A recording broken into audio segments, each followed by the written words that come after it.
Endi hozirgi hammani qiziqtirgan savol, bugungi kunda odamlarni ichiga jin kirib olyapti. Jin haydaydiganlar demak toifasi paydo bo'ldi. Avval yo'q edi bu.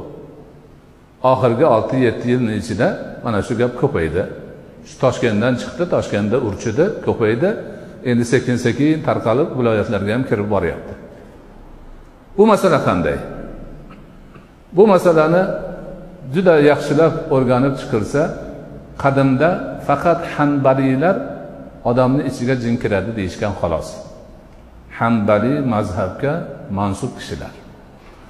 Hozirgi kunda shu gapni ko'tarib, mana shu narsa bor deb gapirib, yozib, chizib, videoga olib, telefonga olib ko'rsatayotganlarni asosiy nimalari ham o'sha mazhab. Chunki mazhablarida bor.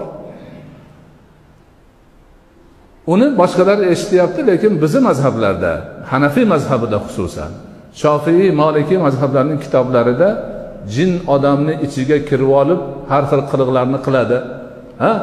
U qiladi, bu qiladi degan gaplarimiz yo'q ekan. Men qayta qaradim. Boshqa mazhablarda jin bor. Jin odamning ichiga kiradi demagan, jin odamni chaladi, uradi, tegis qiladi degan gaplar bor. O'zi xalqning ichida shu gap bor. Palonchini jin chalibdi, jin tegibdi degan gap shu arabcha mas degan so'zdan nima olingan. Qur'onda massa degan gap. Massa degan qo'l bilan tegib qo'yishni aytiladi. Jin tegishi bor. Lekin ichiga kirib olishi, ichida gapirishi, uni kimdir quvib chiqishi degan gaplarni mazhablarda yo'q. Hanbali mazhabida kiradi degan, quvib chiqishni ham ular ham aytmagan. O'sha haligi bular tegdi, chaldi, palon qildi degan gapni jin urdi deydi ba'zi joylarda. Shuni ular mana shu to'g'risidagi arabcha so'zlarni kirdi desa ham bo'ladi deb aytishgan. Lekin arabcha duxul degan gap yo'q. Qur'onda, oyatlarda yo'q. Ularning ijtihodini hammamiz hurmat qilamiz. Mu'tarab mazhabning gapi, lekin bizlarda bu narsa umuman bo'lmagan, yo'q bo'lgan. Jin urish bor, jin chalish bor, jin tegish bor. Bu degani halidaqa odamovi bo'lib bo'lgan, ibodatda dangasa, o'zi g'alati bo'lib qolgan odamlarni o'sha jin o'ziga nima qilib olgan? O'yinchoq qilib olgan. Ana shu ma'noda tushunish kerak. Ana endi o'sha jin tegmasligi uchun, jinni ta'siriga tushib qolmasligi uchun iymonni baquvvat qilib, ibodatda sobit qadam bo'lish bilan birga kerakli oyatlarni, suralarni o'qib, o'ziga dam solib yurish kerak. Bu hadislarda sobit bo'lgan narsa.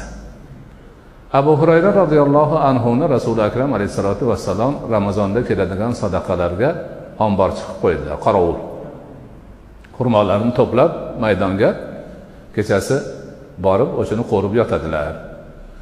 Yotsalar qitir-qitir qilib qopti bir sharpa borsa, birov o'sha sadaqani xurmosidan qopiga solyapti. Shart ushab mahkam, sen o'g'ri, endi ko'rasan ertalab Xudo xolasa Rasulullohning oldiga olib boraman desalar, jon og'ayni, men ayolman, hojatman, men nochor keldim, bo'lmasa kelmas edim, meni qo'yib yuborgan, iltimos bolalarimga rahim kelsin, undoq bundoq deb yolvorgan ekan, qo'yib yubordilar.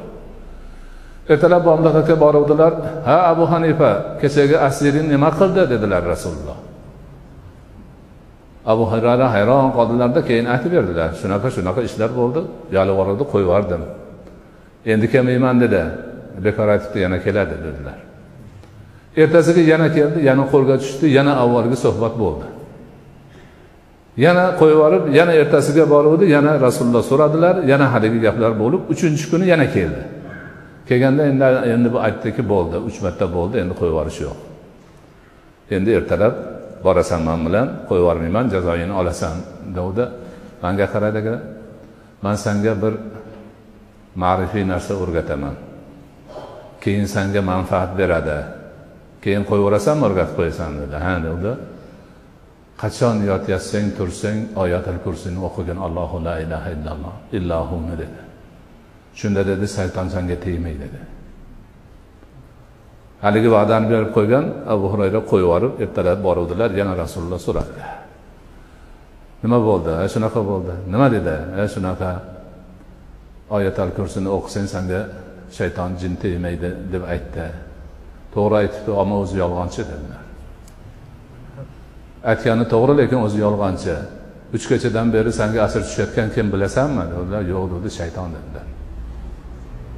Ana, o'zlari biladi ular. Odamlar nimani o'qisa tegisha olmaydi. Biladi. Ana shunga o'xshab oyatal kursi bizda chorqul deymiz.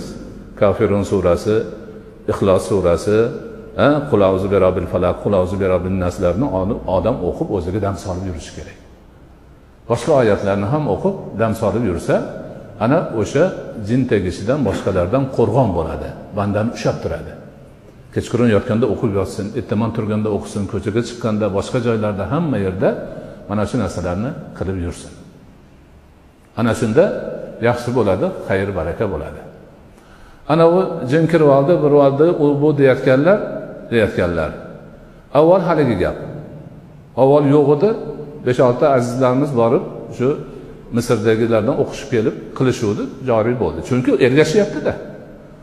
Jon yurganlarga gap yo'q. Shuni qilaman deb uringanlarga bo'lyapti. Haligi oyatning gapi. Shuni orqasidan tushishyapti. Odamlarga tushuntiryapti, SMS qilishyapti, zaps qilib odamlarni telefonlariga ko'chirib berishyapti, o'zlari qilib ko'rsatyapti hammani. Qilganda keyin bo'ladi. Lekin hanbaliylar ham, boshqalar ham mana shunaqa qilib jinkashlik qilish shariatda bor degan gapni aytmagan. Yo'q.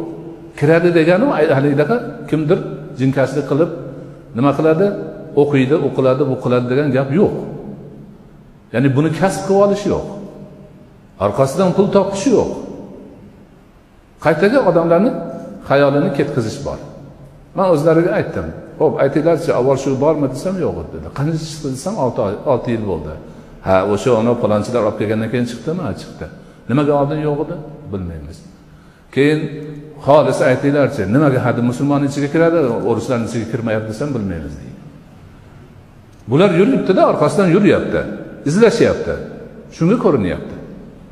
Shuning uchun bu narsaga juda hushyor bo'lish kerak. E'tiqodni mustahkam qilish kerak, unaqa ig'volarga uchmaslik kerak, to'g'ri tushunchani berish kerak, Qur'on asosida aqidada bo'lish kerak, hammasi yaxshi bo'ladi. Ana shu ma'noda bir kitobcha qildik. Mana shu aytilayotgan gaplar o'sha jin bobidagi gaplarning xulosasi. Inshaalloh bu narsalarimiz hammasi yo'lga tushadi.